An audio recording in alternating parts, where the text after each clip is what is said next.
Assalamualaikum warahmatullahi wabarakatuh. Thank you for coming, Mr. Shade. We are from Arts UKM. We want to give the performance. The song is I Have a Dream from Westlife. Please enjoy watching this performance. Thank you.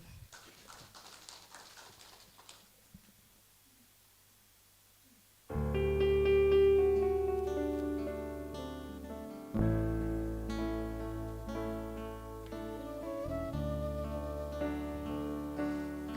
have a dream, a song to sing, to help me cope with anything.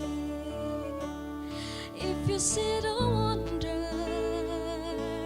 if a fairy tale, you can take the future,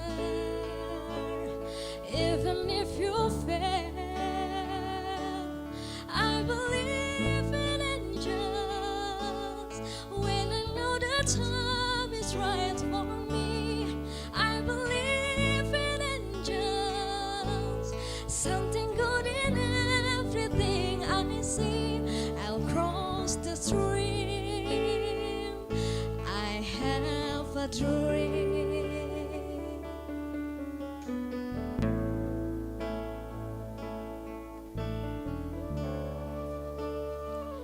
I have a dream, a song to sing, to help me cope with anything. If you sit and wonder of a fairy tale, you can take the future, even if you fail. I believe in angels, something good in everything I see. I believe in angels when I know the time is right for me. I'll cross the stream.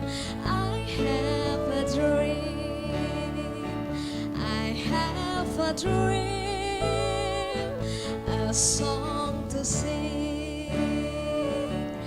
If you sit and wonder of a fairy tale, you can take the future, even if you fail. I believe in angels, something good in everything I see.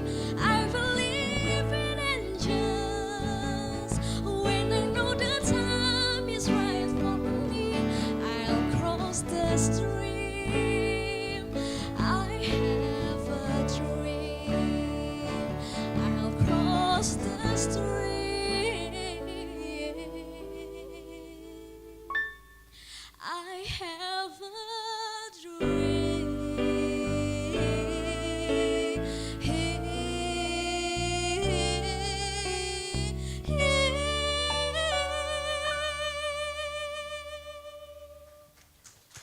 Thank you.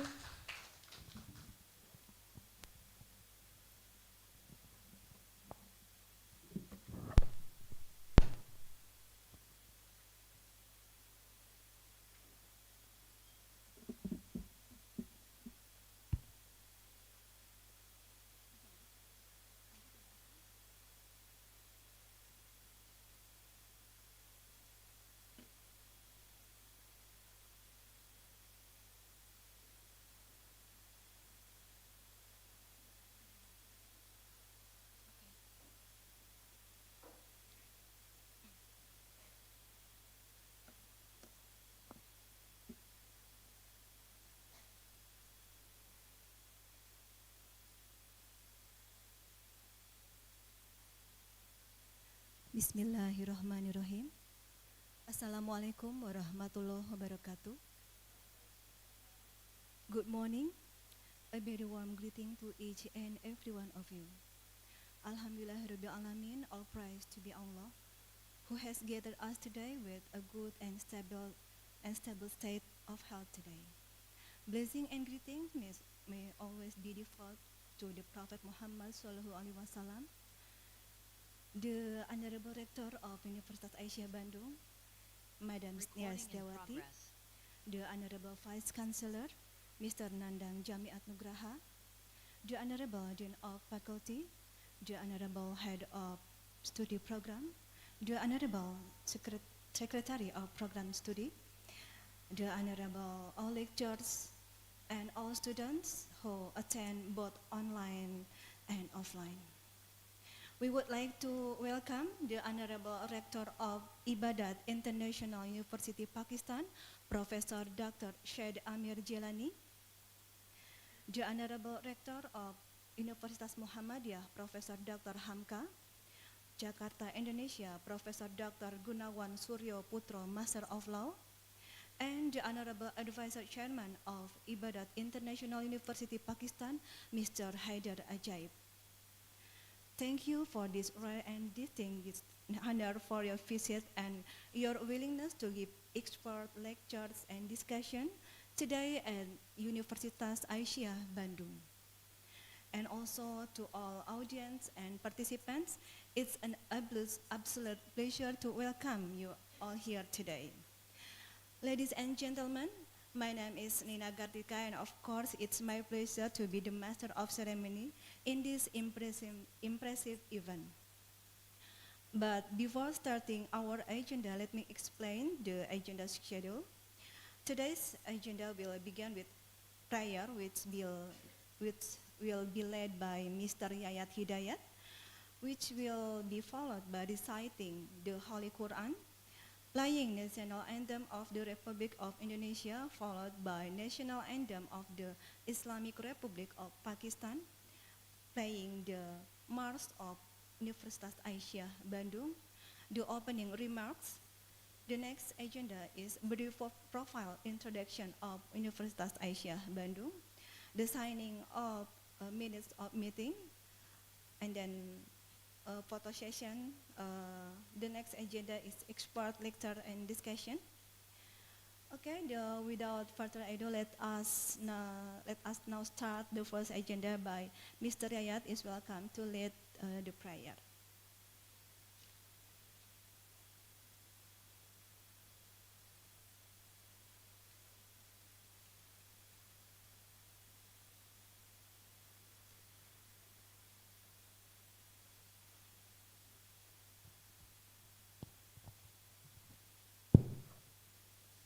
Bismillahirrahmanirrahim. Assalamualaikum warahmatullahi wabarakatuh. Good morning, ladies and gentlemen. Let us pray for a moment for the blessing of today meeting, and let us bow our head and hearts while asking for His forgiveness and grace in every activity we will do. A'udzubillahi minasyaitonirrajim. Bismillahirrahmanirrahim. Alhamdulillahirabbil alamin. Wassalatu wassalamu ala Rasulillah wa ala alihi washabihi wa mawalah. Allahumma shalli wa sallim wa barik, amin. Ya Rabbana, rule of the universe through your power, we meet with Muslim brother from the land of Pakistan. We are grateful to have established a friendship with Professor Dr. Syed Amir Jilani and his entered from Ibadat International University, Pakistan, to share experience and knowledge in organizing the university.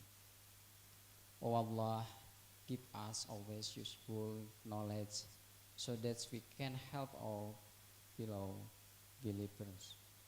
O Allah, forgive the sin of our father, our teacher, and our leaders. Bestow mercy and safety upon them. Allahumma inni as'aluka ilman nafi'an wa rizqan thayyiban وعملا متقبلا اللهم إني أسألك علما نافعا ورزقا واسعا وشفاء عن كل داء وسقم برحمتك يا أرحم الراحمين ربنا لا تؤاخذنا إن نسينا أو أخطأنا ربنا ولا تحمل علينا إصرا كما حملته على الذين من قبلنا ربنا ولا تحملنا ما لا طاقة لنا به واعف عنا واغفر لنا وارحمنا أنت مولانا فانصرنا على القوم الكافرين ربنا آتنا من لدنك رحمة وهيئ لنا من أمرنا رشدا ربنا آتنا في الدنيا حسنة وفي الآخرة حسنة وقنا عذاب النار سبحان ربك رب العزة عما يصفون والسلام على المرسلين والحمد لله رب العالمين Wassalamualaikum warahmatullahi wabarakatuh.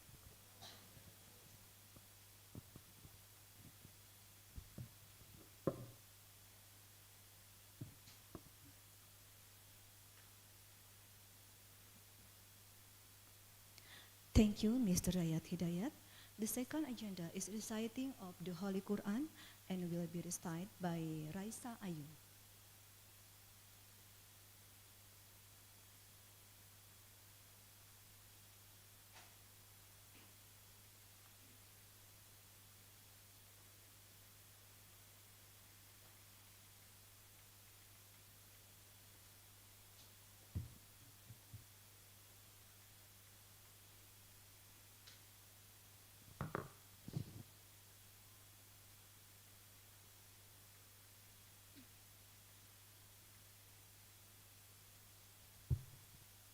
أعوذ بالله من الشيطان الرجيم بسم الله الرحمن الرحيم والضحى والليل إذا سجى ما ودعك ربك وما قلى وللآخرة خير لك من الأولى ولسوف يعطيك ربك فترضى ألم يجدك يتيما فآوى ووجدك ضالا فهدى ووجدك عائلا فأغنى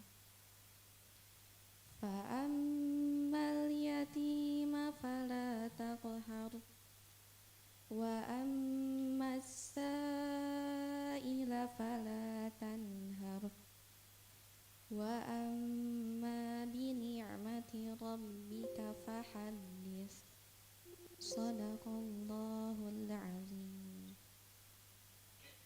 In the name of Allah, the most gracious, most merciful. By the morning brightness and by the night when it's covered with darkness, your Lord has not taken leave of you, Muhammad, nor has he detested you. And the hereafter is better for you than the first life. And your Lord is going to give you, and you will be satisfied. Did he not find you an orphan and give you refuge? And he found you lost and guided. And he found you poor and made you self-sufficient. So, as for the orphan, do not oppress him. And as for the petitioner, do not repel him. But as for the favor of your Lord, report it. Wassalamualaikum warahmatullahi wabarakatuh.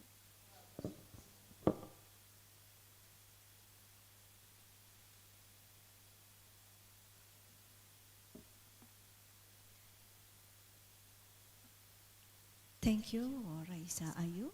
Ladies and gentlemen, would you please rise for the playing of national anthem of the Republic of Indonesia, followed by national anthem of the Islamic Republic of Pakistan and March of Universitas Aisyiyah Bandung.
Would you please to all the audience to come to sit again?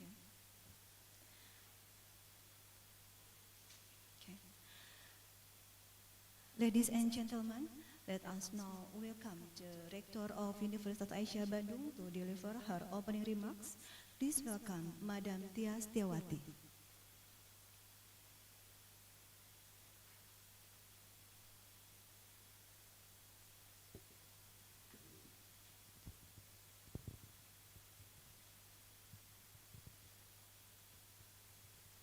Bismillahirrahmanirrahim. Assalamualaikum warahmatullahi wabarakatuh. Gugup ini ya. Alhamdulillahirrahmanirrahim. Wassalatu wassalamu ala asrafil anbiya'i wal mursalin wa ala alihi wa sahbihi ajma'in, amma ba'du. The Honorable Rector of Ibadat International University, Islamabad, Pakistan, Professor Dr. Said Amir Gilani, the Honorable Advisor Chairman of Ibadat International University Islamabad, Mr. Haidar Ajaib.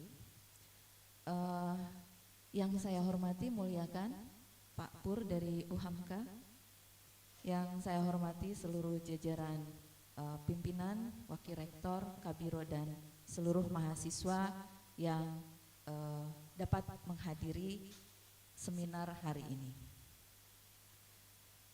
On this happy occasion, let us welcome with warmth and gratitude the guests from Ibadat International University, Islamabad, who have deigned to attend the University of Aisyiyah Bandung. Welcome to Indonesia and in Sundanese, Wilujeng Sumping in Bandung City.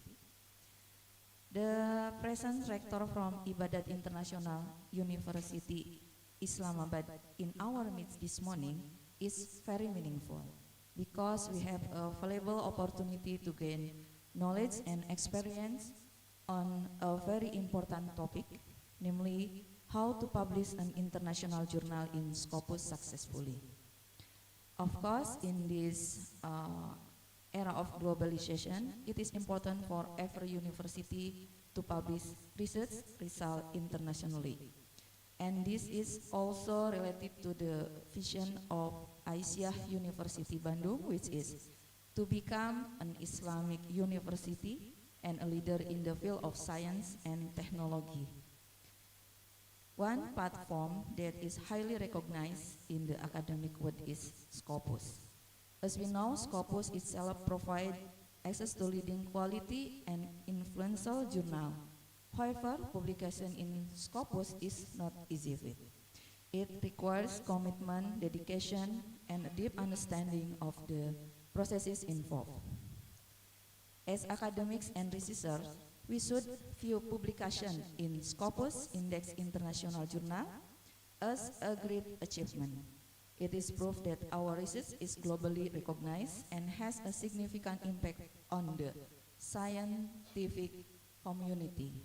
Therefore, we need to learn and strategies and best practice for successfully publishing in Scopus. Today's discussion is a rare opportunity because it is our first experience learning directly from Professor Dr. Said Amir Gilani from Ibadat International University, Islamabad. I'm sure that with the knowledge and insight you provide, we will all greatly benefit. We hope that you will be able to share practical tips, effective processes, and proven strategies for publishing in Scopus. We are also currently working to improve the university's international reputation in terms of publication in Scopus journals. We are very grateful for any advice and input you can give us to achieve this goal.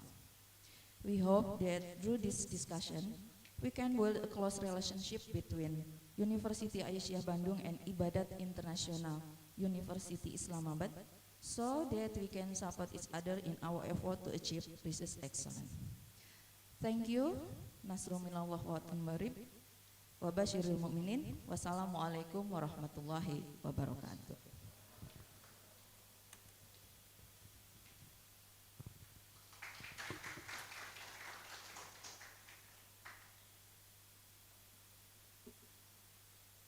Thank you very much, Madam Tiastawati, for the opening remarks. Let us now welcome Director of Ibadat International University to deliver his opening remarks. Please welcome Professor Dr. Syed Amir Gilani.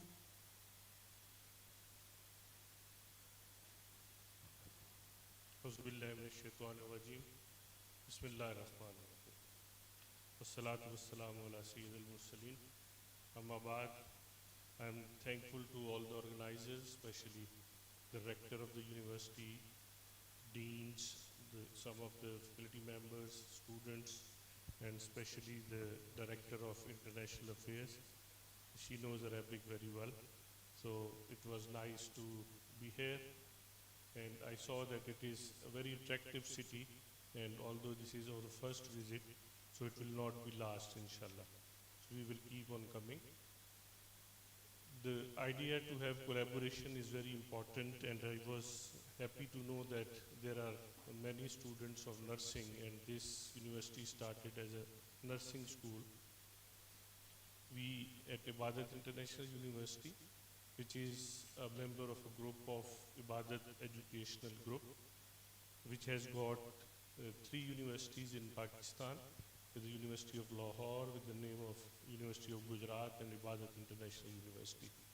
We have different campuses in Pakistan, and we have started one medical school with the name of International Medical School in Bishkek in Kyrgyzstan, and we have another university with the name of Equator University, which is in Masaka city near to Kampala in Uganda. We have a medical college, nursing school, and dentistry school in that university, along with computer sciences and business management. At Ibadat International University, we have a nursing school where we can offer you some scholarships. The idea was to have exchange of students, and we have invited your rector and dean to come over with some students, like 5 to 10 students, for 1 or 2 weeks, and see the campus, and you can share knowledge with our students, and our teachers can share their knowledge and expertise with your students. That will be reciprocal and exchange of students and faculty. Secondly, we can have some Zoom meetings, which you call webinars, so that we can share knowledge with each other. And I hope the lecture we will have today will be beneficial for all of you. Thank you very much on behalf of Ibadat Group and Ibadat International University for inviting us. Thank you.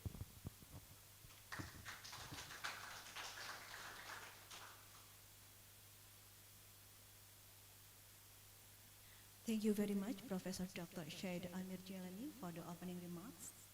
Ladies and gentlemen, Universitas Aisyiyah Bandung is one of the Islamic universities founded by the West Java's Aisyiyah movement under the charity business of the Muhammadiyah Association, with aims to advance education with globally competitive science and technology knowledge. Now, ladies and gentlemen, let us see the profile video of Universitas Aisyiyah Bandung.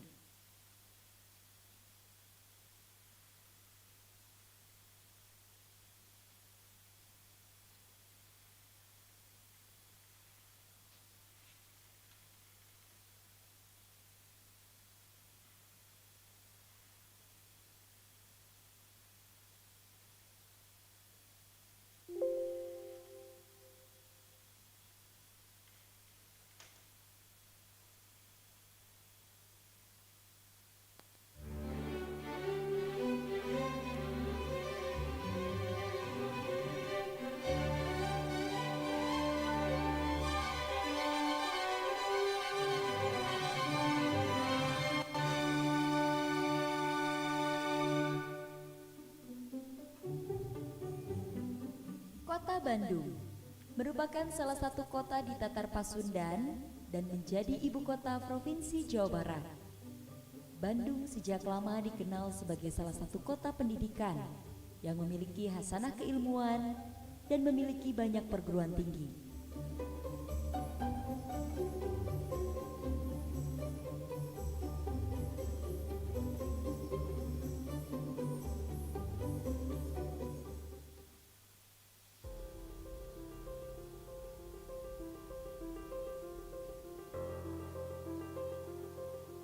Pada tahun ini Universitas Aisyiyah Bandung hadir sebagai perguruan tinggi yang akan mencetak lulusan-lulusan terbaik yang dapat berkontribusi nyata untuk masyarakat Indonesia. Menjadi universitas yang unggul dalam ilmu pengetahuan, teknologi, kesehatan, dan seni berdasarkan nilai-nilai Islam berkemajuan tingkat internasional tahun 2045.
Universitas Aisyiyah Bandung terdiri dari program studi, program S1 dan D3 keperawatan,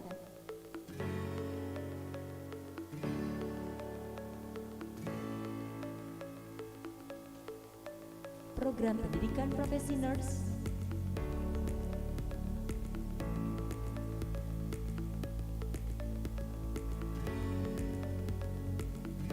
program S1 kebidanan,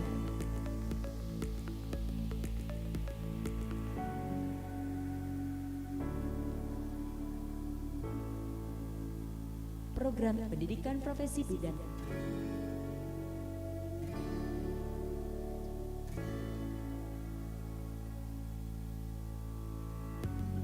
program S1 Desain Komunikasi Visual,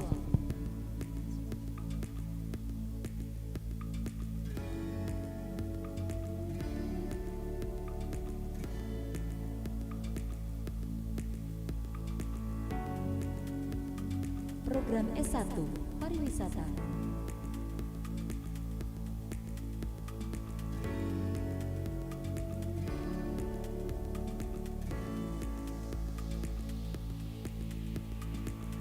program S1 Perdagangan Internasional,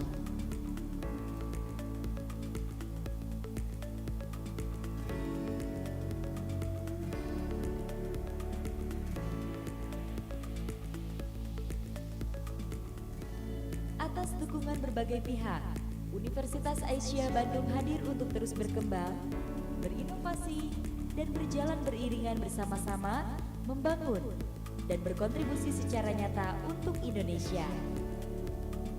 Pengembangan fasilitas-fasilitas unggulan dan modern terus dilakukan untuk mendukung jalannya kegiatan perkuliahan Universitas Aisyiyah Bandung. Sistem informasi manajemen perguruan tinggi yang telah terintegrasi menjadikan Universitas Aisyiyah Bandung siap berkompetisi menjadi kampus unggulan.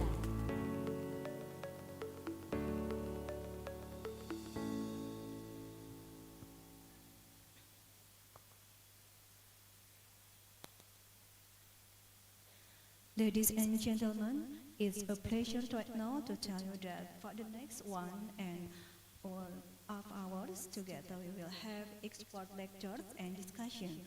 Feature our keynote speaker, Mr. Professor Dr. Syed Ahmed Gilani, which will be moderated by our moderator, Madam Unisa Ridayanti. Ladies and gentlemen, let's welcome our moderator, Miss Madam Unisa Ridayanti.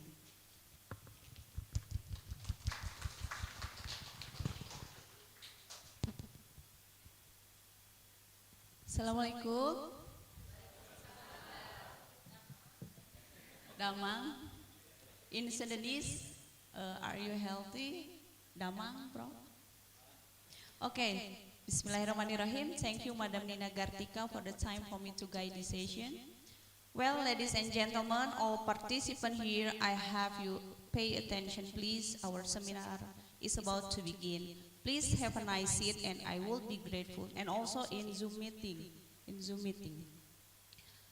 And I will be most grateful if all of you here would like to pay a really good attention for the presentation, and please switch off or change the mode your electronic device into the silent mode to avoid unwanted noise. And don't forget to write attendance list in G form that the committee have prepared. There is a special door prize for you. Just one person. Thank you very much for preparing yourself to join this seminar. Good morning, ladies and gentlemen. First of all, let me introduce myself. My name is Unisa. Today I'm standing here as a moderator. Before we start the seminar, please welcome Professor Dr. Syed Amir Jilani. Prof. Okay, you can sit in front of all the participants. How are you today, Prof. Jilani? How are you? Alhamdulillah. Okay, it's nice to meet you. Welcome in Bandung, especially Aisyiyah Bandung University. Is it the first time Prof come to Bandung? Okay. Before start the seminar, please let me inform about Prof. Jilani curriculum vitae. Maybe the committee can show the CV from Prof. Jilani.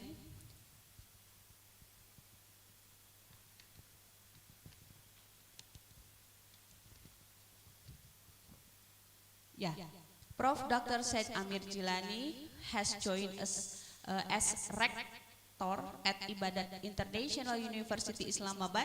He received his MMBS from Punjab Medical College, University of Punjab, Pakistan, right, Prof? Followed by the MRD, is it right? The MRD, and Magister Public Health from the University of Lahore. He holds a doctoral degree PhD in medical diagnostic ultrasound from Al-Zaim Al-Azhari University, Sudan. Prof. Dr. Amir Jilani is the author of 10 books on ultrasound, has published more than 199 research articles in journal. Wow, spectacular, Prof. He has had about 320 international conference presentation and 81 conference publication. Prof. Dr. Amir Jilani has supervised 168 Magister of Science, 4 Magister Public Health, and also 26 Magister Philosophy and 30 PhD student, Prof, in Asia, Africa, and Europe. Furthermore, he has also far attended and conducted 135 conference workshops in 80 countries. Give applause for him. Thank you.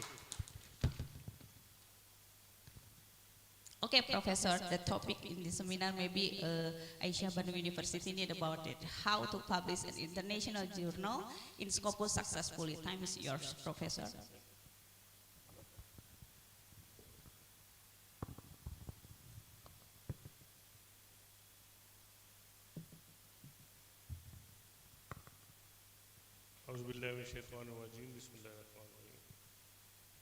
The profile which was provided is 1 year from last year, so I will be updating the things once we start.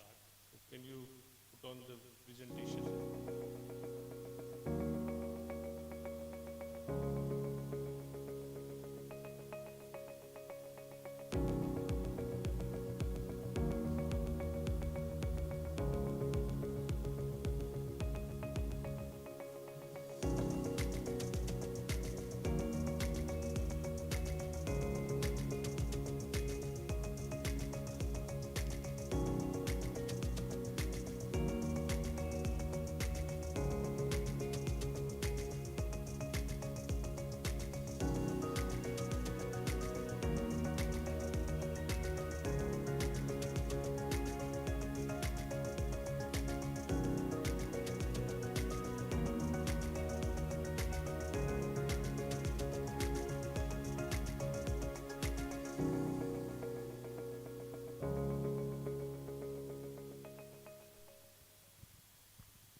this was a short clip about our university. Let's start the presentation.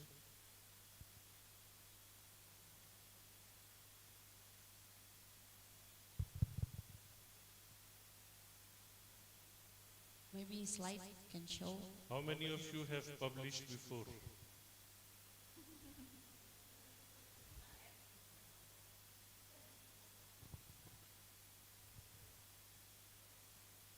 $19.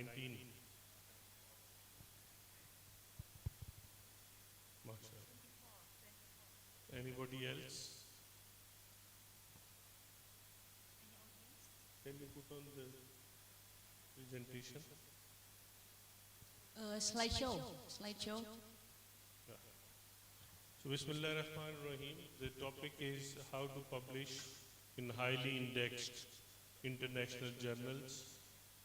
First I will talk about some of the background and introduction of different index journals and the systems.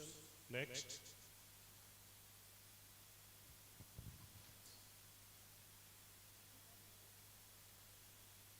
So first thing is, what is research? If you look at different definitions, we come to know that research is a systematic investigation or inquiry to describe, explain, predict, and control the observed phenomena or issue. So if we are observing anything and we want to inquire in detail and want to explain or predict anything, we do research. And that research is the systematic investigation. So that will be following some of the steps. Inquiry into study of material and sources to determine facts and grasp new conclusions. This is another definition which is about the creative and systematic work commenced to enhance the breadth of knowledge. So if we have a field of knowledge, if we want to discuss it in detail or we want to touch a specific topic of any part of knowledge, we must have inquiry or objectives about it. Then we use the material and methods, we look into the literature, and then we determine the facts, do the analysis, and then we get the conclusion. So, invention and innovation are two different definitions. Invention means we invent something new. And innovation is that we have something existing. We want to find out the new aspects, new updates about it. So we call it innovation. Next. The steps of research include the original or primary scientific research produces new knowledge. There are various steps, observation about an issue or problem. For instance, I give you an example that in Indonesia, there is one problem which most of the researchers are discussing in last 5 to 10 years. That is about the shortness of the height, which is called stunting. So if we observe that most of the population in Indonesia has got stunting, that is observation. Then is question arising from the observation. We get an observation that people are of short height, they are having stunting, and we arise few questions in our mind or in the group of researchers that what can be the causes? Are there any genetic reasons? There are environmental reasons. There are external reasons or internal reasons. Then framing appropriate hypothesis as well as premier objectives. So we make objectives for a research assuming that stunting is due to food habits, due to unhealthy water and environments, due to uncleanness, or you can say dirty toilets. As per one of the research which was published in 18 by a group of Indonesian people along with University of California researchers.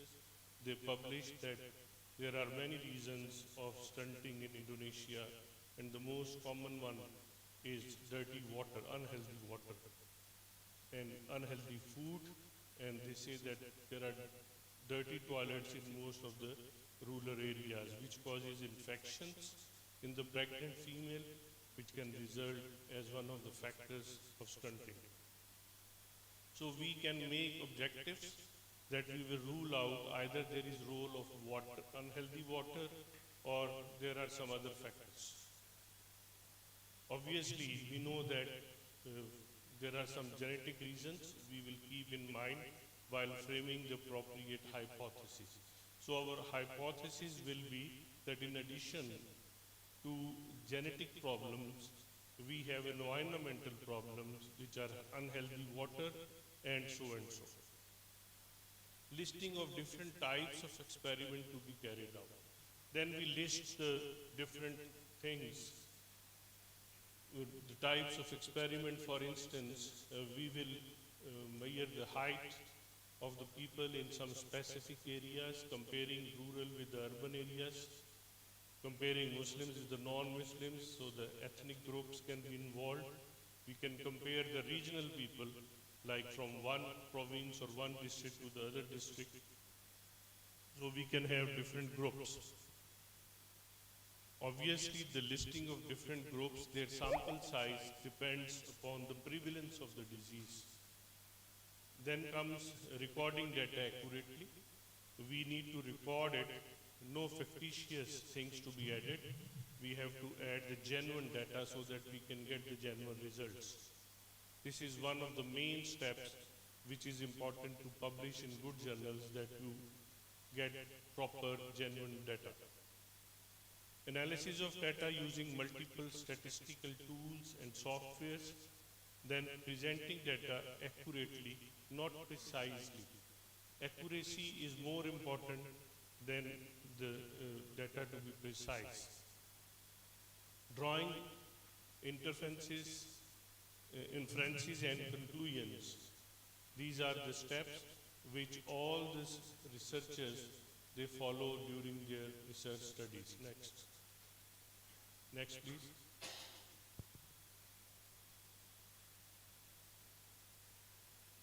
There is an idea which is called publish or perish. If you publish, you stay. And if you don't publish, you will be washed out in the academic community. This was an idea which was generated first by Eugene Garfield in 1996.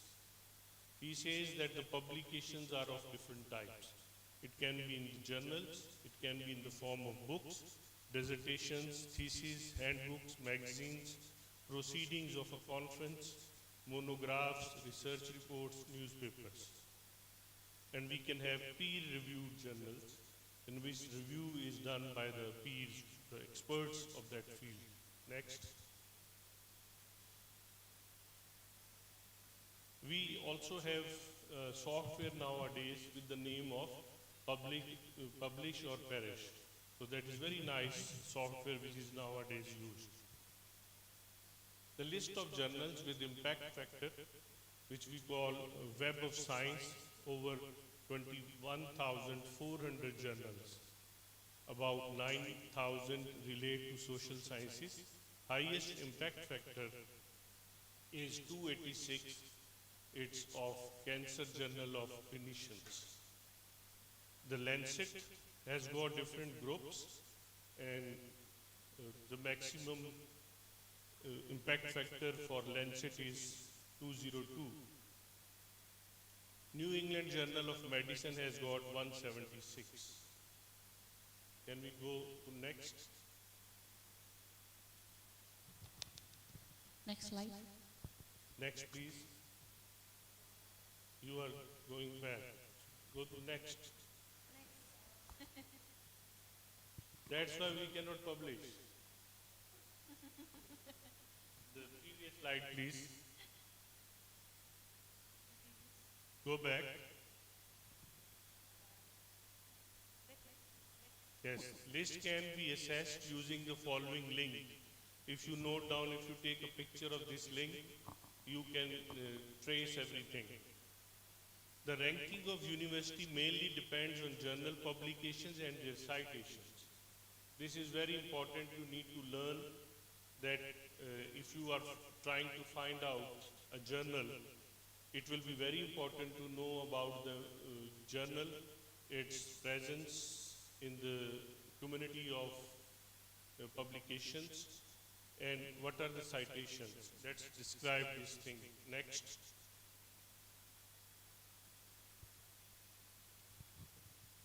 Another thing which you need to know is research database. Web of Science, old version was Web of Knowledge.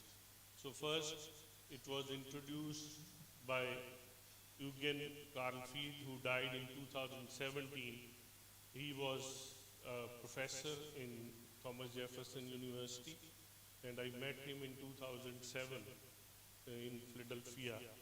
He had great ideas, and he started accumulating all the latest studies and current studies with updates he was publishing. ISI is not intelligence services, it's Institute of Scientific Information, which was based in Philadelphia, Pennsylvania, in Thomas Jefferson University. He established ISI in 1956 and created current contents. Next. These were the current contents. If you look above it, that these are from 1954. So he had different current contents in which he was discussing different subjects of medicine, and every year he was publishing the current contents to update the world. A lot of work was done by him. So the name was Current Contents in Life Sciences, in Medical Sciences, in Clinical Sciences. Then he started current contents in physiology, pathology, gynecology, nursing. Everything was coming up. Next. So the research database, which included Science Citation Index, SCI, and Journal Citation Report, JCR. There are lists of JCR in which you can get the details of citations of any journal. And we can get the citation index from SCI also. In 1990s, ISI was sold to Thomas, and later on Thomas was sold to Reuters, or it was merged into it, and then we have Thomas Reuters, which was a combination of Thomas and Reuters, which was resulted as a merger between the two. So we still have TR, which is Thomas Reuters website, on which we can see lot of things which we need for research. In 2016, Thomas Reuters was acquired by Clarivate Analytics. So again it was sold. It was purchased by Clarivate Analytics, which is another website. You can get a lot of information from that. I will describe it later on in this talk. In 2018, ISI has again entered in a joint venture with Clarivate. So these things were separate. We had Thomas, we had Reuters, we had the ISI. So first the Thomas Reuters joined, then they were acquired by the Clarivate Analytics, and then the Clarivate got shake hand with ISI to make it one thing. Next. This is Institute of Scientific Information in USA, in California, in Philadelphia, in Pennsylvania. Yes. Next. And Clarivate office, the head office of Clarivate in London. Next. Now we come to the features of Web of Science Clarivate. What is Clarivate? Highly cited researchers from Clarivate, even Clarivate publishes, every year, Clarivate publishes a list of top highly cited researchers. So they publish report depending on the region, the continents, global, and even on country basis, that what are the rankings of the researchers. They call them citation laureates, like Nobel laureates, and then is the researcher Clarivate. Let's see what is that next. That is also called research ID for the Clarivate. Everybody has got one ID for it. There is another definition. What is journal citation report? Generated by Web of Science, which is nowadays called Clarivate. So Clarivate publishes journal citation report and published every year. The journal impact factor. If you have a journal and you want to assess its impact, the impact factor is calculated by number of citations divided by articles in that year. For instance, if they have published 600 articles in the journal and there were 12,000 citations for all the journals, or all the issues we had in one volume. So citation divided by articles will give you the journal impact factor. As we mentioned in the beginning, that Lancet has got about 207 impact factor. It means that average of 207 comes by dividing the total citation with the total number of articles. This is how we calculate. Next. Then is H index. H index is very important. It tells us the strength of a researcher. If somebody is having H index above 25, it is considered to be one of the top most 5% of the researchers of the world.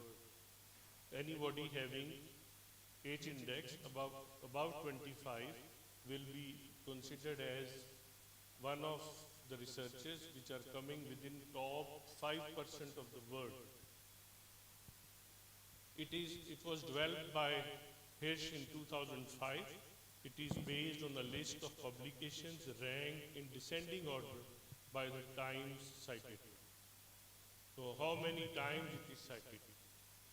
The value of H is equal to the number of papers n in the list that have n or more citations. For example, H index 120 means 120 papers of an author have been cited more than 120 times. So if my one paper is cited more than 120 times, then it means I have one H index. If my 100 papers are cited more than 100 times, then I will say that it is the H index is 100. Then another new thing is coming up, which is called G index. Considers highly cited papers and its value is always higher than that of H index. If G value is 5, then 5 into 5 citation will be 25. All 5 papers have citation over 25. So it is more stronger. If somebody has got H index of 25, will usually have G index of 5 to 6. Then is M index, is a variant of the H index that displays H index per year since first publication index, which is H divided by N, where N represent number of years since one's first publication. Like my first publication was in 1998, so it's 25 years. So we will get the M index, which will be considering 1998, which means 25 years. Next. Egan factor is the name of the scientist who started. Like H index, it also uses citations and number of articles, but it measures the value of prestige of journal as well as of authors. This is about the reputation, which is important for the university ranking. The Egan factor score is calculated based on the number of times articles from the journal published in last 5 years have been cited in JCR, which is the Journal Citation Report. But it also considers which journals have contributed these citations so that highly cited journals will influence the network more than lesser cited journals.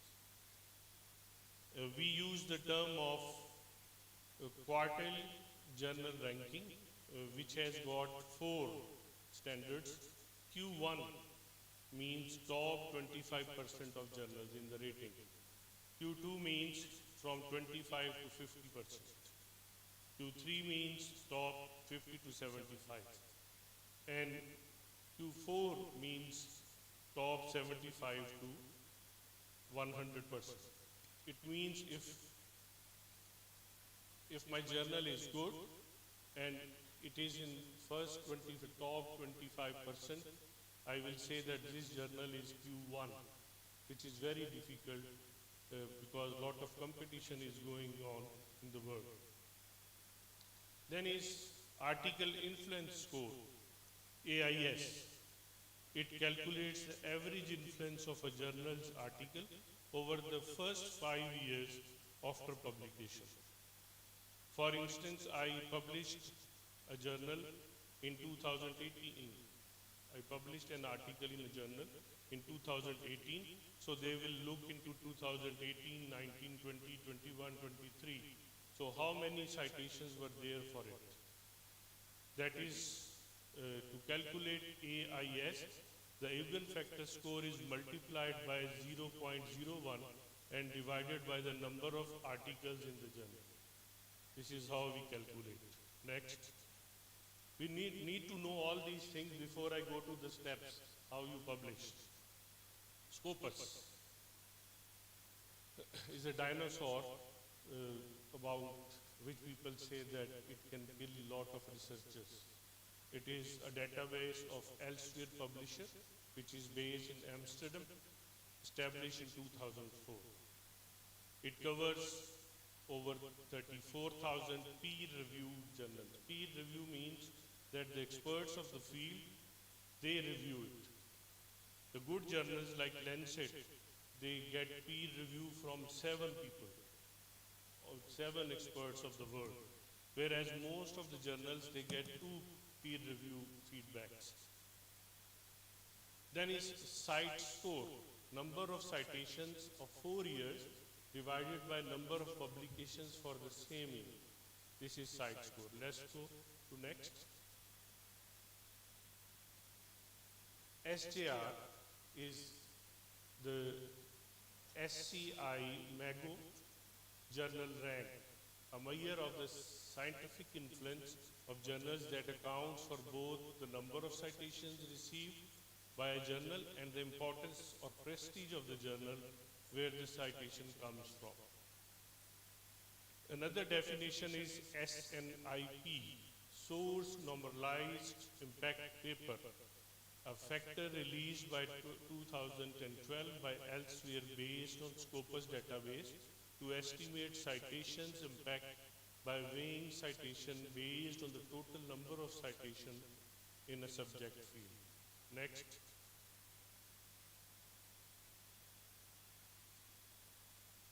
Google Scholar, very common.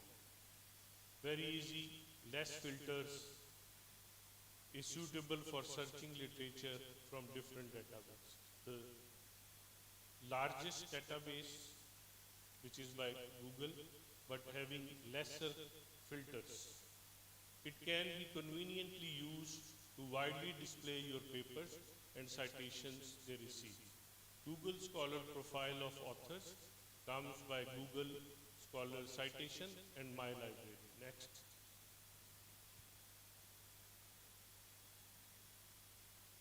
sorry it is not very clear, it's hazy. This is the Google Scholar for me, and it says about 17,988 citations in last 5 years.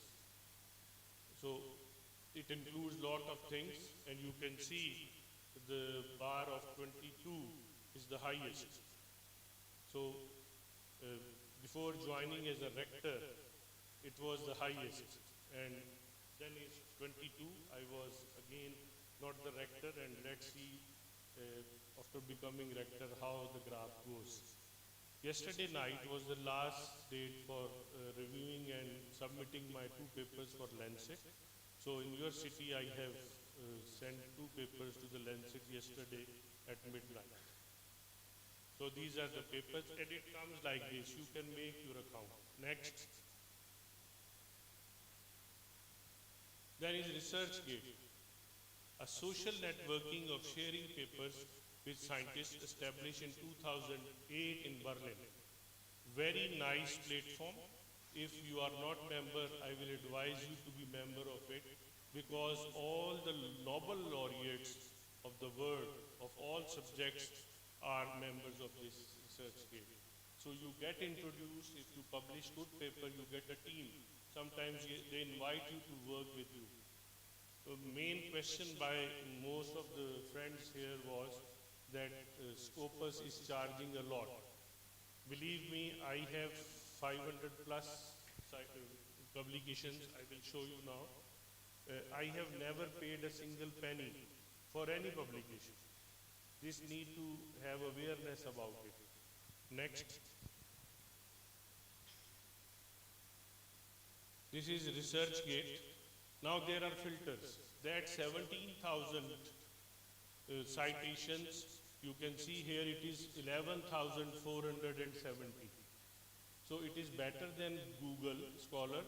It is using some of the filters. For instance, if some publications were in the local Pakistani journals without impact factor, that are gone. Their citations are not included in this ResearchGate, whereas Google Scholar will count it. So this is the difference. In Google Scholar, I had 17,780. Here we have 11,470. Next.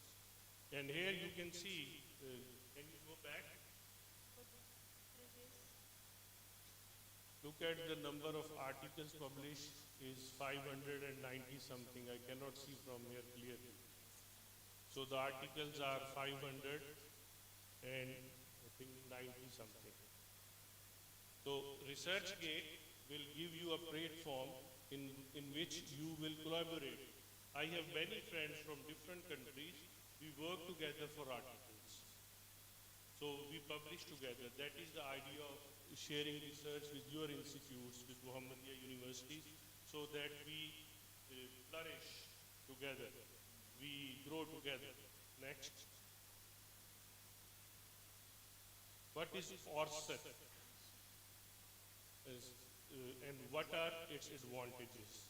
The ORCID or ORCID, Open Researcher and Contributor ID.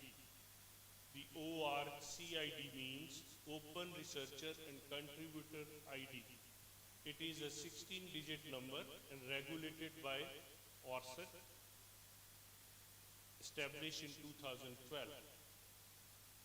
The ID will be like this, like you have the number on your debit card or your credit card.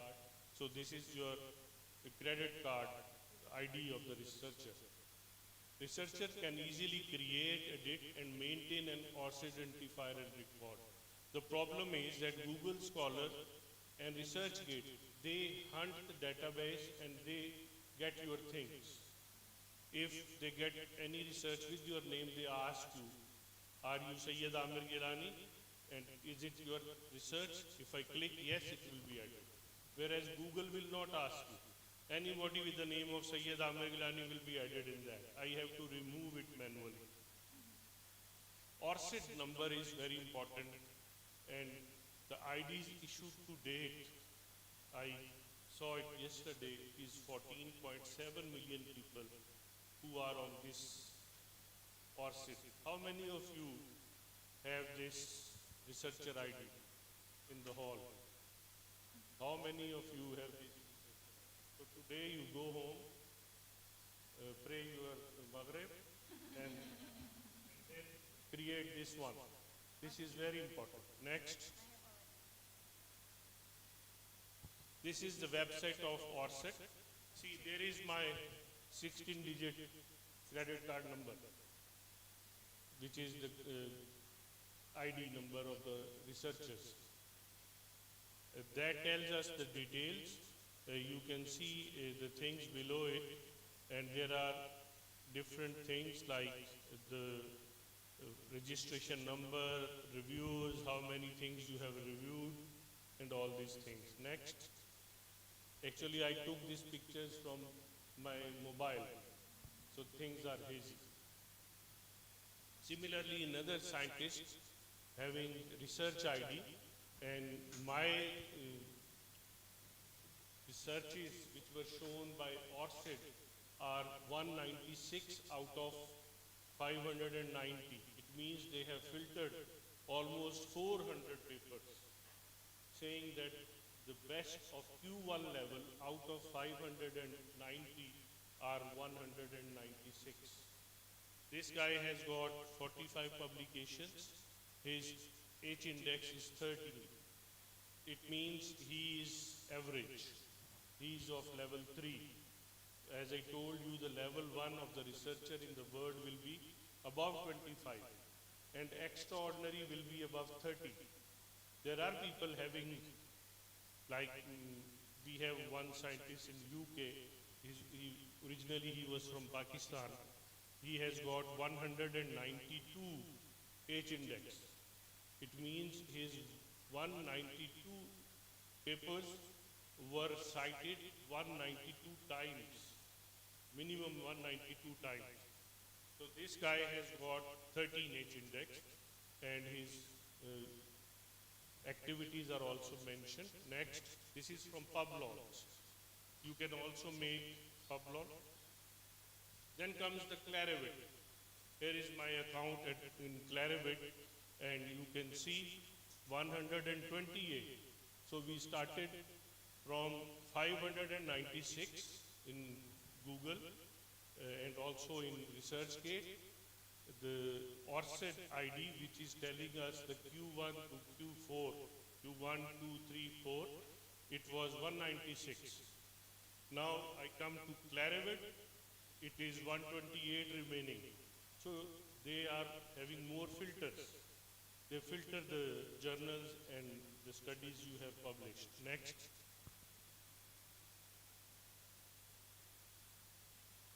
This is scopus for another guy. His name is Was Duncan F. And this is how the graph goes. His H index is 29. You can see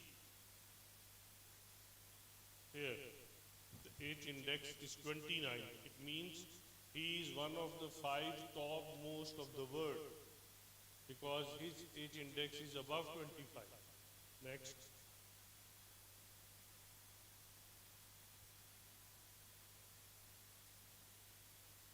So here you can see the scopus, and there are 158 articles out of 496 which are accepted by scopus using filters. The Claravit had 128. So everything is filtered. From 17,770 in Google Scholar, the Scopus is accepting my 8,161 publications. And Scopus is saying my H index is 28. The ResearchGate is saying my standing is... Thank you. So I'm just comparing the things, how they differ. So you started with 596 and you are ending up with 158 by Scopus. So these are different platforms, different things, different criteria. So don't think about scopus only. You have to introduce to your higher education authorities that Clarivet and Web of Science are also important. Yes, scopus is good, but as most of the people are not publishing in scopus, they ask you to do it, so be relaxed. Advise them to publish in Web of Science or Clarivet, then scopus. Next. And this is a letter I have got from ComSet 2 days back, that they are including me as one of the highly qualified and topmost researchers. They are including me in their, you can say, the list of consultants. So this is a result of all the publications I show. There are only 18 to 20 members in Pakistan for this. It is for OIC, which is Mu'tamar-e Islamiyah. So representing 57 Muslim countries, including Indonesia. Next. So this was background. I just wanted to tell you the system, how it works. Now let's come to the point which you wanted to know. The previous part was what I wanted to tell you. So this is what is important for you, publishing in highly indexed international journals. Yes? Next. Publishing in highly indexed international journals requires careful planning and execution. If you are not in a hurry, you just wait, plan it, and then execute. Some steps you can follow to increase your chances of getting your work published in such journals. Yes? Next. First is select the right journal. So you look into your subject. For instance, your subject is nursing. Then look for the journals of nursing and start from the topmost. Start by identifying journals that are highly indexed and have a good reputation in your field. For instance, if my field is radiology, I will look for the radiology journal, and then into the list I will see how much impact factor a journal has got. So I will try with the topmost. Consider factors such as impact factor, readership, scope, and relevance to your research. Sometimes the nursing people are publishing in journals of health sciences. Although that is concerned with the nursing, but we better to have go to nursing journals instead of going to the broader spectrum.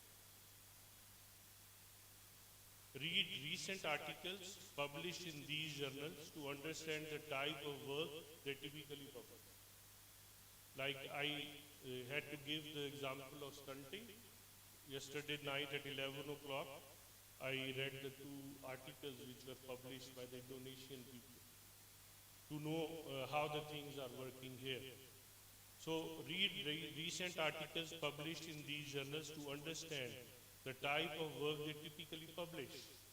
For instance, in COVID, if you write anything with the name of COVID, it was being published. I published an article in which I took a study from 10 nurses from USA, from one of the hospitals in New York. The study was about role of Viagra to treat COVID. So a dose of 150 milligram was given to that 10 female volunteers who were nurses in one of the hospitals in New York. As we know, the Viagra will increase the circulation in the areas where we have vessels having lower resistance vessels, like the penile, the vaginal, the face, brain. So once you take Viagra, not for other purposes, just for treating COVID, it will increase the flow here. And the flow increase was 11 times more than the normal flow, 11 times. Yes, it will increase your heartbeat to pump the blood up, but believe me, all the nurses, 10 nurses who were volunteers having COVID positive became negative within 48 hours. No other treatment was given. So I published it, and it was published in Scopus because this was a new thing, that I'm correlating a thing which is used for sexual purposes is related with the COVID also. So that was the hot topic to discuss COVID.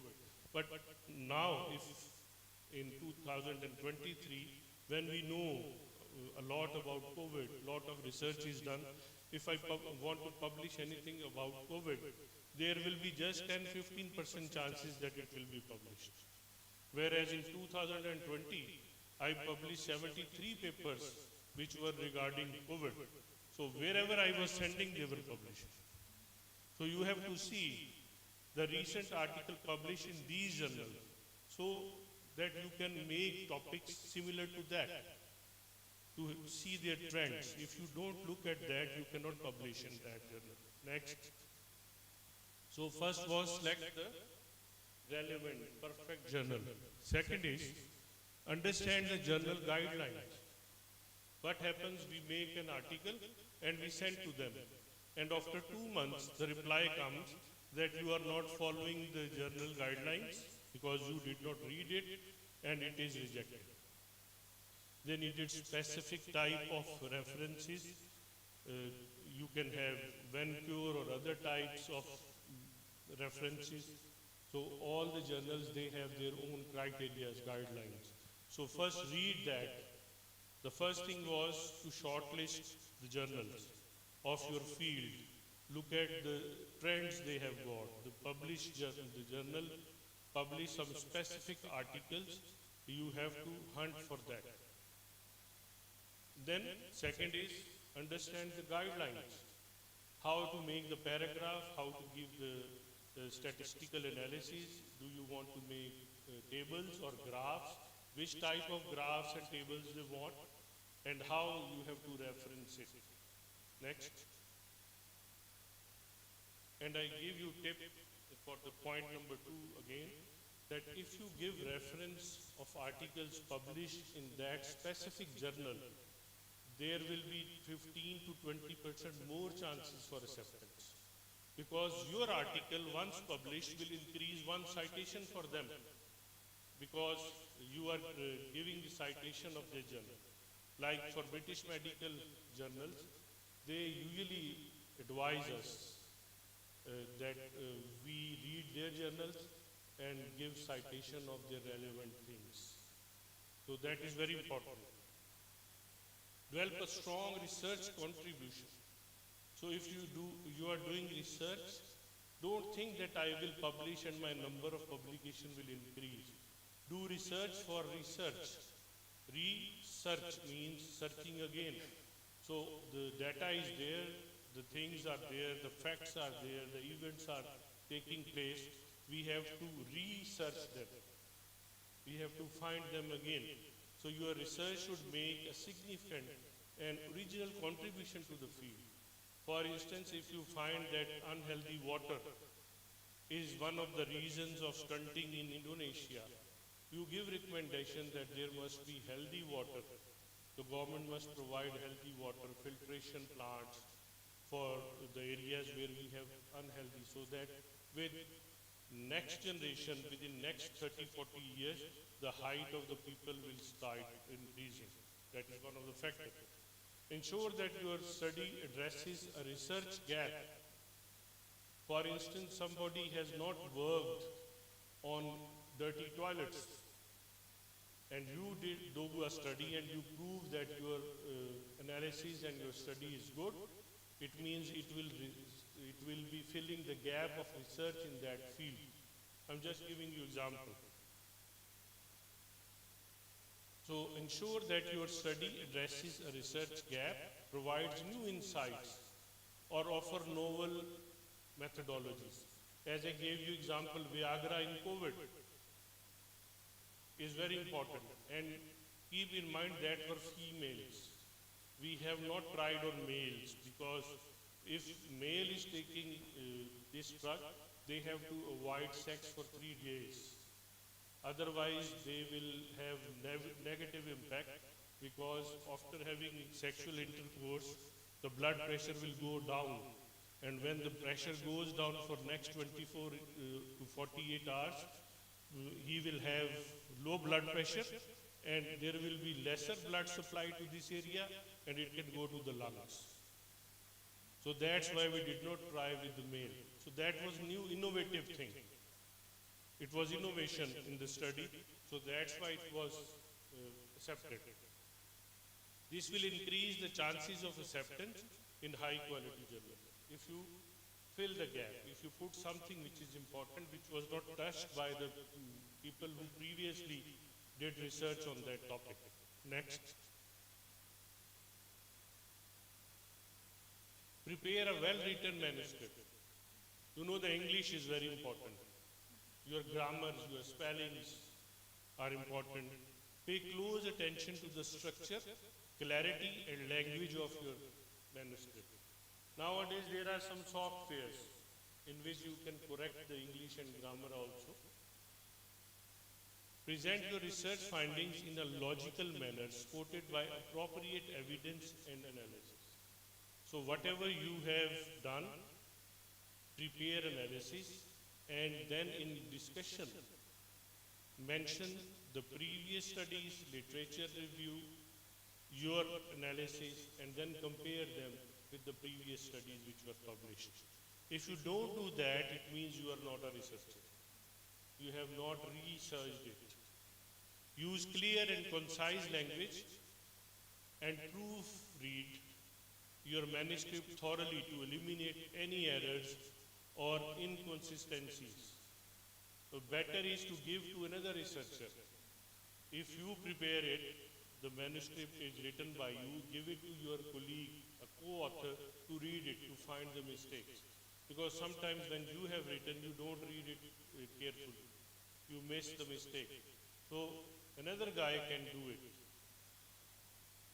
to avoid or eliminate the errors. Next.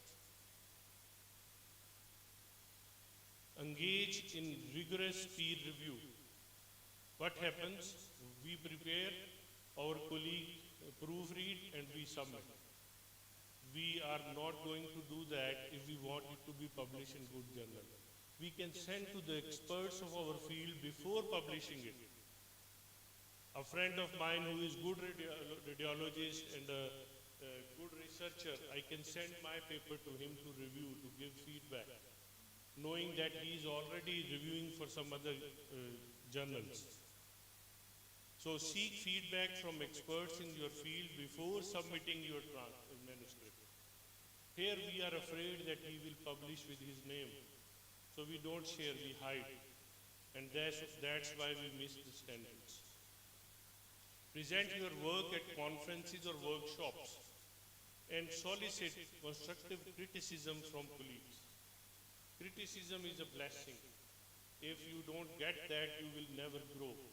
So once you start getting more criticism, it means the Allah Almighty, the Creator, has chosen you for progress. You will progress, you will grow, you will groom if you get criticism. Criticism can be of two types, negative or positive. The positive will help you and the negative will give you a lesson, so that people can think like this negatively, so that you can consider in future. Incorporating their suggestions can help strengthen your research and increase the chances of acceptance. So first, we did study, we compare it in the discussion, the literature review and our results, we compare them in the discussion, and then we involved another person for proofreading and then sent to a friend for peer review. Before submitting, we are doing everything. What happens, usually we get an idea, we write article and we try to publish in Lancet and other things. So they refuse in 24 hours. They will not consider it because of the mistakes we will have. So better is to incorporate their suggestions which can help strengthen your research and increase the chances of success. Next. Craft an engaging cover letter. Actually, it was draft. So we have to draft a letter which must be very short, along with your manuscript, writing a compelling cover letter addressed to the reader. Very short to the point, and highlight the novelty and significance of your research and explain why it is a good fit for the journal. Be concise and specific and avoid excessive self-promotion. Next, submit and respond to peer review. Now, once it is submitted, online submission is possible for all the journals. Be patient during the peer review process, as it can take several weeks or even months. So don't keep sending them messages that what about my article, is it going to be published or not? I'm waiting from 2 months. So let them do it. Show patience, because sometimes the peer reviewers are busy, they take months to review. If your paper receives reviewer comments or suggestions of revision, address them diligently and provide a clear response to each point. So if they have pointed out 5 things, one by bullets, give response. Be positive, take it positive. Don't say that I know better than you about this study because I have done this study. So the peer review will reject it. Next, be persistent. Rejection is common in the academic publishing process. It is not your insult. It is to groom you, to help you. They give their comments by giving time. So you have to accept it. If your paper gets rejected, consider the feedback provided by the reviewers and the editor. Revise your manuscript accordingly and consider submitting it to another suitable journal. Remember, persistence is key in achieving publication success. We never mind. I have about 29 publications in Lancet in last 5 years. And believe me, about 100 was rejected. I publish it in other journals, not in Lancet, knowing that my study was not up to the standard of Lancet. So I have to try the one which is in Q2 instead of Q1. Next. This is very important. Network and collaborate. Make a WhatsApp group between us and get suggestions for each other so that we can help each other. That is networking. We travel to different countries, to different conferences, workshops to have networking. Otherwise, we can deliver on Zoom, which will not create a good networking. Although there is networking, but the physical networking is more important, is more beneficial. So networking with researchers in your field can provide opportunities for collaboration and access to valuable resources. Collaborated work often has higher chances of being published in prestigious journals. So if a group is doing that, then you can have some biostatisticians, some researchers, some people from English linguistics who can draft your manuscript, who can improve your English and grammar. So that group will be helpful. Collaborative work often has higher chances of being published in prestigious journals. This is very important. Next. These were few tips. And we usually think that the Jews or Christians or the Europeans or the Americans are better than us. Look at the Islamic word of scientists. Just 3-4 slides. Next. These were the Muslim journals, Muslim scientists. Al-Farabi from Afghanistan did lot of research in the field of political philosophy, metaphysics, ethics, and logics. And I remember we went to Kazakhstan. The largest university there is with the name of Al-Farabi University in Kazakhstan. So a great scientist, he was from Afghanistan. So Afghanistan is not only producing Taliban, they are also producing scientists. Thousands of years back they had.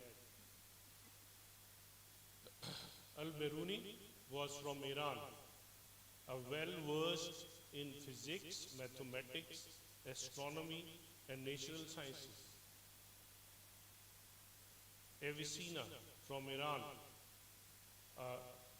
is regarded as one of the most significant physicians, astronomers, philosopher, and writer of Islamic Golden Age and the father of early modern medicine, died in 1037. Next. Jabir ibn Hayyan, he was again from Iran. It means the Persians were dominating at that time in research. The first essential in chemistry, he declared as that you should perform practical work and conduct experiments. So he was the first who started doing experiments in chemistry. Then Al-Khwarizmi from Iran, he produced vastly influential work in the mathematics, astronomy, and geography. Then was Ibn Khaldun from Tunisia, small country, which we call Tunis, widely acknowledged to be one of the greatest social scientists of the Middle Age, who made major contributions in the areas of historiography, sociology, economics, and demography. Next.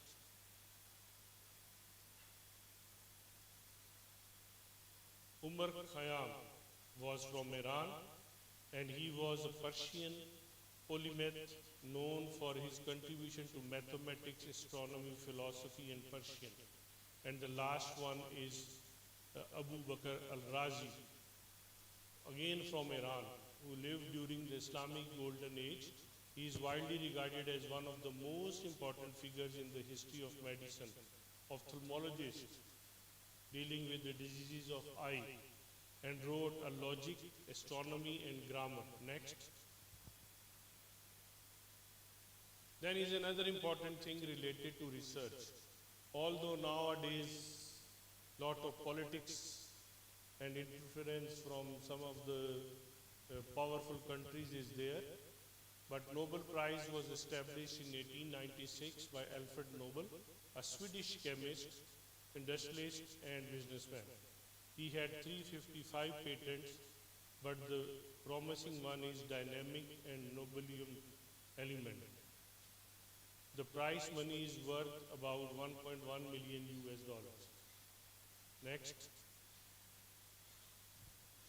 The Nobel Prize were first awarded in 1901 in the 5 fields: physics, chemistry, physiology, or medicine, literature, and peace. Next.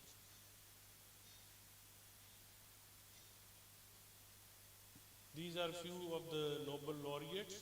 You see, the Nobel Prize in 1901 was first awarded to the Wilhelm Röntgen, who invented X-rays.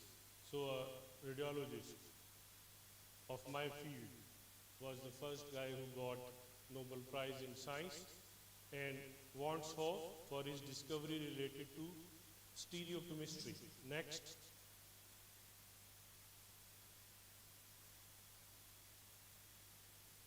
Those Nobel laureates who won the prize twice in their life: the Frederick Sanger, Linus Pauling, and John Bardeen.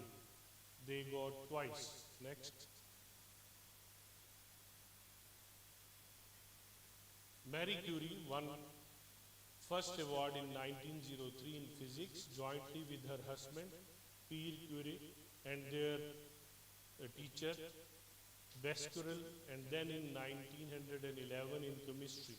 So Marie Curie, she got 2 Nobel Prizes, and Carl Barry Sharpless won Nobel Prize twice in chemistry. Next. Nobel Prize winners from Pakistani laureates.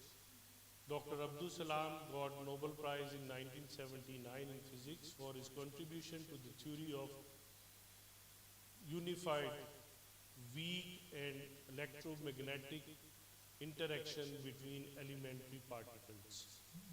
And Malala Yousafzai got Nobel Prize in Peace in 2014. Next. Overseas Pakistani laureates born in British India. So when it was India and Pakistan were together, they were born, and then when they migrated to US or UK, they did their studies there. One of them is Har Gobind Khorana, a Hindu who was born in the area which is called Multan. Near Multan there is a place called Raipur, in which he studied in University of Punjab, from where I did my MBBS, and then he was migrated. He got Nobel Prize in 1968. Then is Mr. Chandrasekhar in 1983.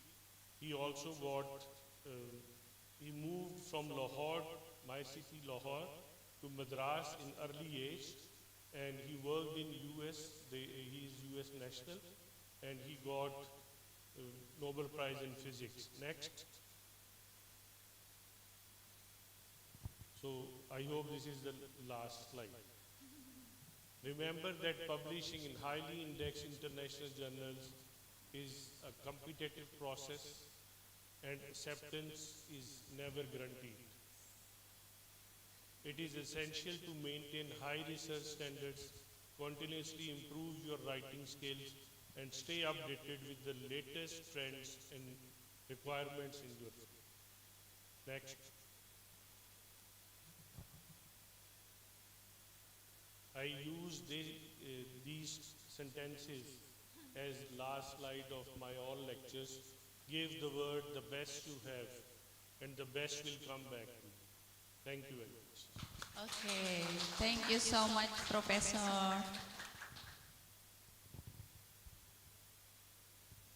You can sit again, Professor. In all of the slides, I haven't seen Indonesian scientist, Professor. Okay, never mind. Go to the next step. We are going to discussion and discussion. You can ask to the professor if there's questions. The discussion session, there will be divided into 2 sessions. For the first session, maybe 3 questions first. You can raise your hand and say your name. Okay? Who? Yeah. What's your name? Miss Marsha.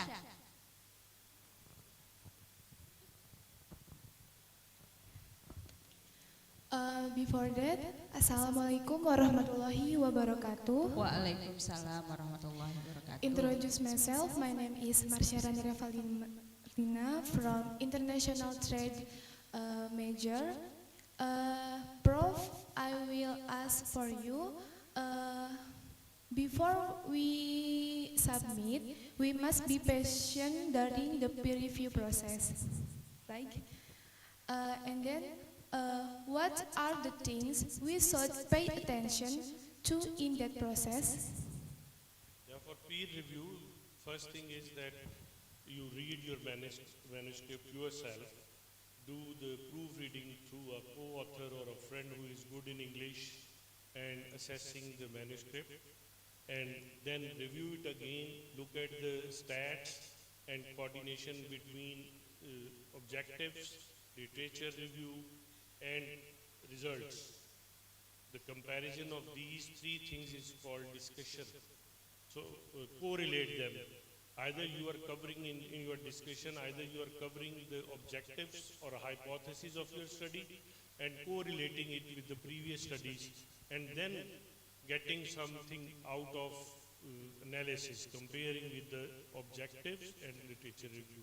Then send it to the peer review, who is your friend, but not of the journal where you have to submit. It is privately done before submitting. Okay, thank you. I can understand. Thank you, Prof. Thank you. Overall, Assalamualaikum warahmatullahi wabarakatuh. Thank you, Marsa. This is one of the Unisa student, Prof. The next question, okay, you can stand, Gabriel, midwifery student, Prof. Assalamualaikum warahmatullahi wabarakatuh. Good morning, Mr. Prof. Said Amir and distinguished participants. First of all, let me briefly introduce myself. My name is Gabriel. I'm a student representative from the midwifery. It is an honor and very valuable and rewarding experience to be able to attend this event.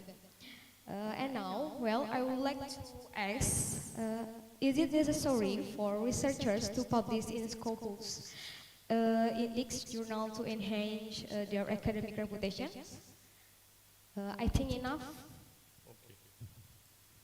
It's not necessary to publish in scopus, but these things can be mentioned. At my stage, I can say nothing is important.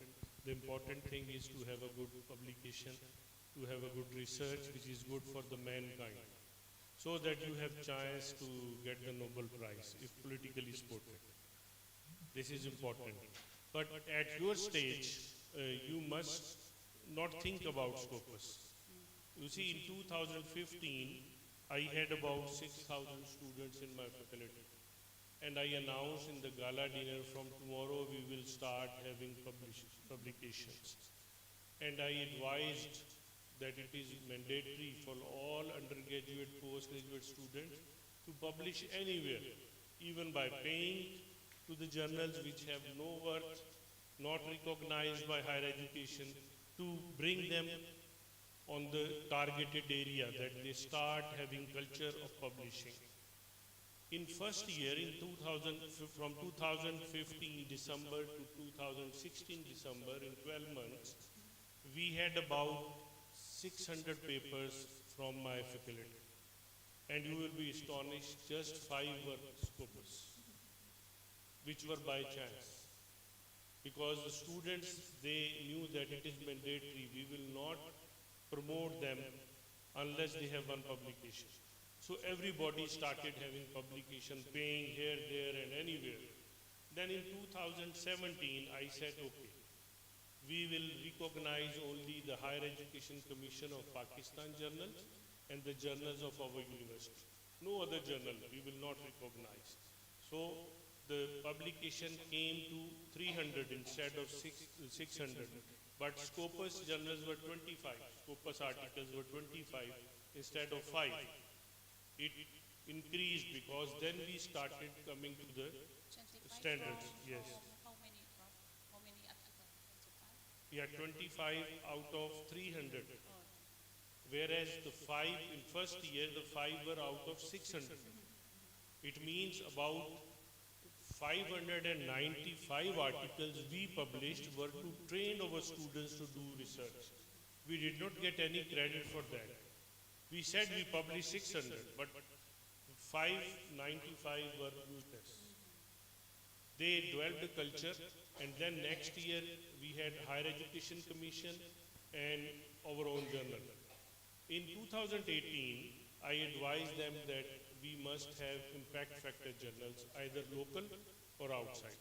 And that must be from the Web of Science. If a journal is recognized by Web of Science, 80% of the journals of Web of Science are accredited, are accepted by Scopus and Clarinet. So now, after you can say it is 8 years, the same departments are publishing 800 per year, and out of which 600 plus are Scopus or in the Clarinet. So the standard has come up. That's why the university's ranking is coming up. We cannot do everything in one night. In one blow, you cannot have a proper balloon. You have to try, keep on trying.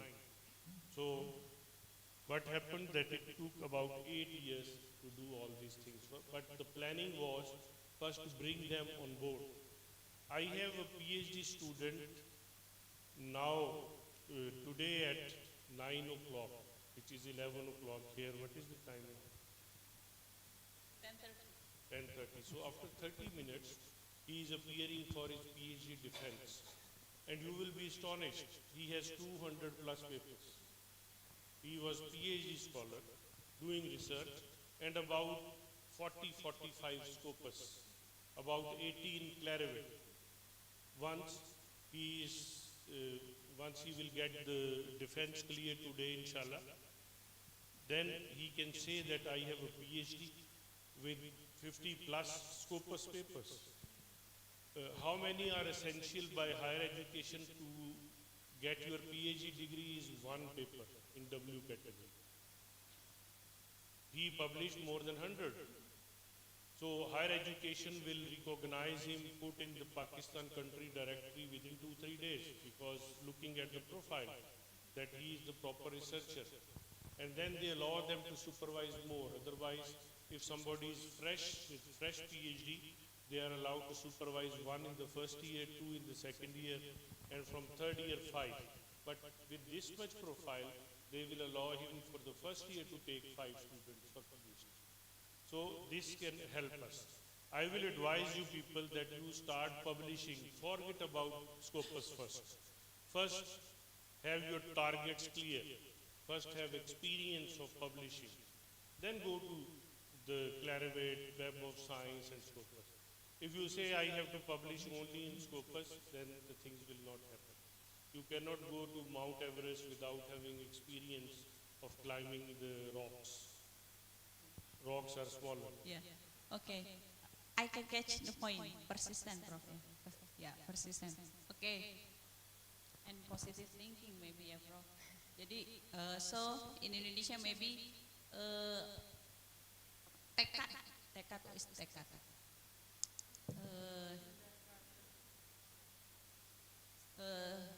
Try to start and be sure that our journal can publish. You see, the walk starts with the first step you take. So you have to start writing, publishing. If you are afraid of journals, start writing article in the newspaper, in the university magazines. Then you will be used to it. You will get some experience. Okay, that's the answer, Gabriel. Okay, Prof. Thank you for your answer, and this make my open mind, and I want to make a journal and be able to publish on Scopus, and it's my dream. Thank you for the explanation, and Assalamualaikum warahmatullahi wabarakatuh. Waalaikumsalam We warahmatullahi must have a dream of Scopus, but start with the other smaller journals. In Indonesia, for the leveling publication, there is the name of Sinta, Prof. Sinta. Prof said before ResearchGate and so on, or site in Indonesia, Sinta. Sinta is the first step maybe for the researcher want to publish. Next, go to the next session, maybe second session in Zoom meeting. There is there any questions in Zoom meeting? I haven't seen the audience ask or raise your hands. If there's no one ask again, I will ask to you now. Okay, once more. Oh, Madam Nina. Okay, thank you, Madam Unisa. Mr. Professor Dr. Syed Amir Gilani, let me introduce myself. My name is Nina Kartika. I would like to ask you about the slide. According to your slide, I have read that when we arrange cover letter, we should avoid avoid excessive. I just forget the next word, but would you mind to explain more detail about what the statement that we should to avoid excessive blah blah blah. Thank you very much. See, we have to use precise language to avoid, because all the manuscripts have a limitation of minimum and maximum words. So in order to keep yourself within that limit, you have to avoid the extra words, extra discussions, extra, you can say the numbering or statistics. We include those things which are relevant and which shows that it is very precise, accurate, and to the point. So that's why we have to avoid the things. For instance, when we are talking about stunting and I start talking about fetal anomalies, that will be irrelevant. That in the pregnant ladies there is fetal anomaly and it can result, if some fetus is abnormal, can be small because of the short stature of the mother and father. That is not relevant. So I have to keep myself about the factors I mentioned in the hypothesis: dirty water, dirty toilets, dirty food. So I will keep on sticking with that points, giving references, having my stat. That is called to the point and precise. Ina, Miss Madam Nina, Prof. Jilani, do you have research about stunting? Stunting? No, myself I have not done. My few friends have done, and I have reviewed 2-3 papers as a reviewer. Oh, okay. So maybe it is the important message. What your opinion about how we in Indonesia stunting is still high? What's your opinion or so maybe for us in Indonesia? So to be honest, if we exclude the hotels, if we go to the toilets of the universities that are very dirty. So that is one of the point. If in the universities the toilets are not that much clean, how about the rural areas? It is a condition which can be overtaken. We have to clean our toilets. We have to upgrade the things so that the hygienic problems are not there. What is the effect of dirty toilet? That in dirty toilets you get lot of germs which goes into your body, especially when you are pregnant. And that causes external effect, as your health as a mother, as a pregnant lady, will affect the fetus. And the fetus will have effect of that disease which you have got. For instance, during your pregnancy, you had diarrhea or gastroenteritis 10 times in 9 months, which decreased water in your body, which created a higher level of ESRs and infection. That will affect the newborn growth. Okay. Thank you, Professor. Give applause for him. Thank you. Maybe it is the last session. Professor, what is your favorite number? Your favorite number? My favorite number is 92. 92. Okay, the committee, please open the attendance list. Who is the person in 92 attendance list? You know why 92? 92, like 786 is for Bismillah. Oh. And 92 is for Ya Muhammad Sallallahu Sallallahu Alaihi Wasallam. Oke. 92, siapa yang ada di urutan 92?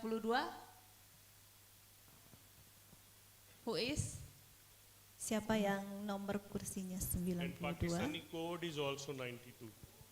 92. Jadi bukan BT21 ya. Online? Oh, okay. Online siapa? Who? In Zoom meeting? This is the lucky attendance.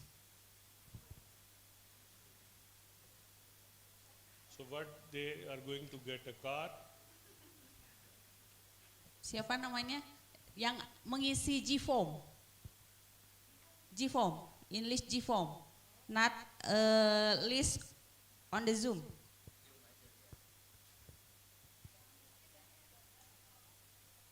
Okay. For the second session, maybe Prof later ask the question from the material and the participant will answer. If the participant right answer, there is a door prize for him or her. So I have to ask. Yeah. Can anybody define what is research? Siapa yang 92? Bu Resi, who? It is special door prize, so the special moment. So who can answer what is the define of research?